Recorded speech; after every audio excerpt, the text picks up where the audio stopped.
problem solving from a higher level of mind? How is it that we change our experience around problem solving and get out of conflict and get to resolution? Now, we need to understand a few things. First and foremost, we need to understand where problems come from. Problems can only arise when thought is in conflict. If thought is conflicted, you'll experience problems. If thought is not conflicted, if all thought is aligned, you can experience no problems whatsoever. Now, we need to look at the purpose. There is a purpose to conflict, and there is a purpose to the meaning of the situation about which you see a problem. The purpose of conflict is literally to keep you in conflict. It's to block resolution. It's to keep you stuck. That's literally the purpose of conflict. If all I can see in a situation is conflict, and that's what happens when I'm working from that limited level of mind, from the conscious level of mind that just sees a problem and then goes diving into memory and experience, looking for the resources, the information resources to try and solve that problem. And then people will try and do that via control, trying to manipulate a whole situation and maintain control over a situation. That limited level of mind, if it doesn't have the perfect solutions in its memory or experience, then you're really working uphill trying to solve your problem and get the perfect solution if you don't actually have the information that you're looking for. Again, you're just serving the purpose of staying in conflict. If I want to work from a higher level of mind, and this is really about becoming intentional, I want to become intentional about connecting with the meaning of this situation, about the purpose of this entire situation, about which I see a problem. The solution to the problem is inherent within the meaning of that greater situation. Now, what that means is if I can connect with the truth of the meaning of that situation, the problem gets solved. Now, the way that we do that is by becoming intentional, because when we become intentional about what the higher purpose actually is, we put the subconscious mind to work for us. And that subconscious mind is 95% of your total brain processing. It may not be as highly evolved as the way we see the conscious mind or we see the prefrontal cortex in the brain, but it's way more powerful. 95% is far more powerful than 5%. And what you're doing is you're putting all these subconscious processes to work in terms of bringing the information that you seek that solves the problem into your perceptual awareness so you can actually begin to do something with it. Now, in solving that problem and becoming intentional, all you need to do is play your part. The truth about that situation will reach out from the center of the situation. The truth will reach out and touch anyone and everyone who's actually involved in that situation, which means that everyone just needs to play their part. And once one person comes into resonance with truth, the others begin to fall like dominoes. So if you can begin to become intentional about what you're trying to find, which is the meaning to the situation, rather than solving the purpose, rather than solving the problem, the meaning to the situation, which may begin to tell you about the growth that comes out of that situation. It may begin to tell you about the learning that comes out of that situation, or the healing, or it may come into your perceptual awareness, all of the good things that unfold down the track out of that particular situation. The problem, the solutions to the problem will begin to appear, and you'll find the problem actually begins to solve itself. All you need to do is play your part.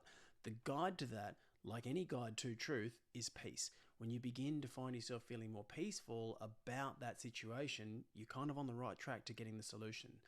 Now, the other thing that we want to look at is the two realities. The first reality from that conscious level of mind is a time-based reality, and this is very much the reality that all of humanity exists in.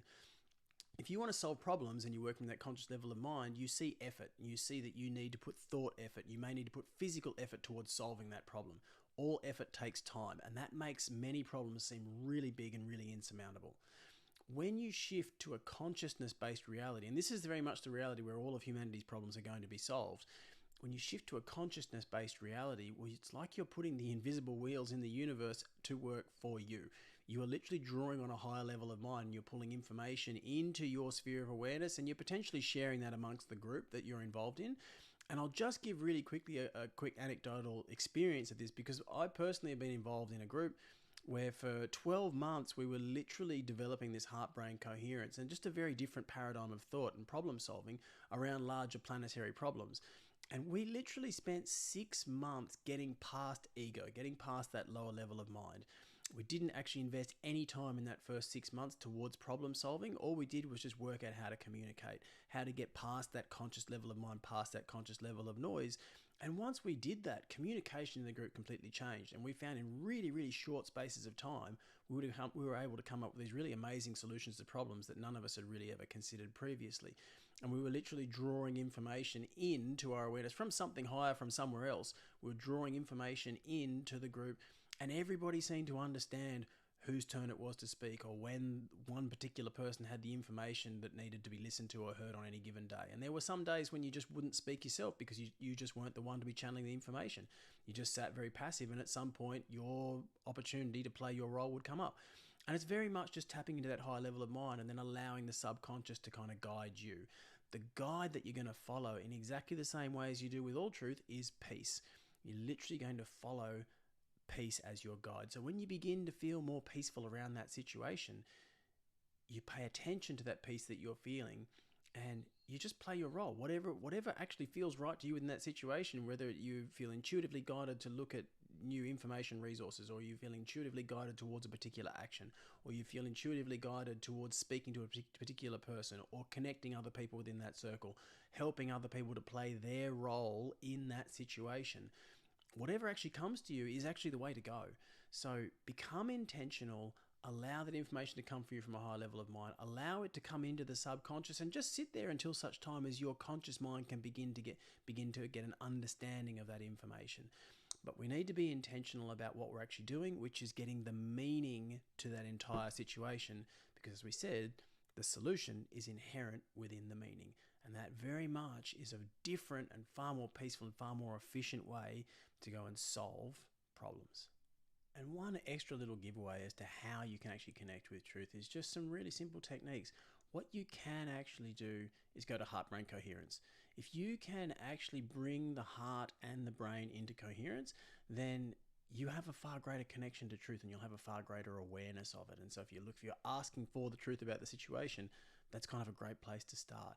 So what you can do is you can literally slow down, go to heart-brain coherence breathing. You can breathe in for 6, you can breathe out for 6. You can do it exclusively through the nose, can be helpful. You can breathe in through the nose, you can breathe out through the mouth. But you can breathe in through the nose and out through the nose, and that will probably be about the best way to go.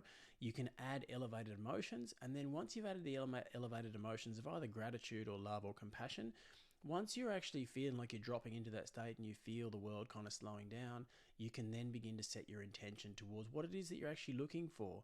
And then when you ask a question, if you're problem solving and you're looking for something specific, what you're going to do is you can literally ask a question with your conscious mind that's setting that intention. What is the truth of the meaning of this situation? What is the meaning of this greater situation? What is the purpose of this situation? What purpose is this entire situation actually serving? And then once I can do that, once I've set that intention about the information I'm looking for, I'm not going to go searching through the conscious mind. You're not going to go looking through the conscious mind for an answer. You can literally sit and wait and see what comes to you into the subconscious. Now, you may get a physiological response. You may get kinesthetic feedback. You may get auditory feedback. Some people will hear a little voice and they'll hear a noise. Some people will see something. You may see words written, or you may get a vision of something that gives you an insight. But you're literally asking for a synchronicity. And the mind is very good at actually delivering these things if we give it the space to do so. But if I sit in that conscious, in that monkey brain, if I sit in that monkey mind and I allow conscious thought to take over, and I ask a question expecting that I should have the answer, well, my conscious mind's going to go looking for it, and I'm just going to go stay stuck in that same noise that created the problem in the first place, or in that same noise that saw the situation only as problematic and made it conflicted, made it chaotic and conflicted in the first place. That's not the place to go looking for the solution. So go to heart-brain coherence, slow your breathing down. You can cross your one ankle over the other. You can cross one wrist over the other. You can hug yourself and put hands across, one onto opposite shoulders. Anything that gets cross-hemisphere communication increased will slow you down and literally drop you out of that noise. And then once you set the intention, you can just sit in stillness. If you've already maintained a meditation practice, you'll kind of understand how to do this. You'll understand how to ask a question and then just sit and allow answers to come to you.